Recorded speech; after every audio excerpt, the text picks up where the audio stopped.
সত্যিই কি অজানা দূরে হারিয়ে যাচ্ছেন গানটির কণ্ঠশিল্পী? এমন শঙ্কা ঘিরে ধরেছে শিল্পী তৌসিফ, তার পরিবার ও শ্রোতাদের মাঝে। অসুস্থতার কারণে মন ভালো নেই শিল্পীরও। জানা গেছে অনেকদিন ধরেই অসুস্থ জনপ্রিয় গায়ক তৌসিফ। সর্বশেষ গুরুতর অসুস্থ হন গত ২৮ ডিসেম্বর। সেদিন তিনি রাজধানীতে নিজ বাসায় হঠাৎ অসুস্থ হয়ে জ্ঞান হারিয়ে পড়ে যান। পড়ে যাওয়ার সময় মাথায় গুরুতর আঘাত পান তখন। এতে প্রচুর রক্তক্ষরণ হয় এবং মাথায় ২৭টি সেলাই দিতে হয়। পরবর্তী সময়ে চিকিৎসকেরা পরীক্ষা নিরীক্ষা করে জানান তিনি স্ট্রোক করেছিলেন।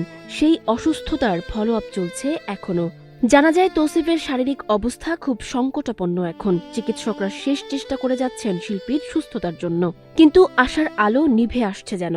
অসুস্থতার জন্য লড়াই করছেন অনেকদিন ধরেই। এর আগে ২ বার হার্ট অ্যাটাক হয়েছিল তার।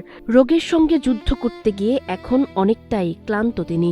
কণ্ঠশিল্পী তৌসিফও আজ সকালে তেমনটাই জানালেন বিষণ্ণ মনে। তিনি বলেন, ডাক্তার বলেছেন আল্লাহ রাব্বুল আলামিন চাইলে বাঁচতে পারি, না হলে পৃথিবীতে আমি অল্প কিছুদিনের মেহমান। তিনি আরো বলেন, স্ট্রোকের পর আমার MRI হয়েছে, কিভাবে বেঁচে আছি জানি না। তবে আমার ছেলে, আমার বউ, নিউরোসার্জন আমাকে বাঁচাতে সবকিছুই করেছে। জীবন বাঁচাতে এর জন্য আমার কপালের মাথার খুলির একটা অংশ ড্রিল করে অপসারণ করতে হয়েছে। তৌসিফের বর্ণনায় যেন বেঁচে থাকার এক করুণ আবেদনই ফুটে উঠেছে। জীবনভর নিয়ম মেনে চলা তৌসিফ এখন দূর অজানা অচেনা জগতের হাতছানি হয়তো দেখতে পাচ্ছেন। তবে শ্রোতা ভক্তরা তাকে হারাতে চান না এখনই, তাকে বেঁধে রাখতে চান ভালোবাসার মোড়কে। সানজিদা আফরিন, সোনিয়া, নাগরিক, প্রতিদিন।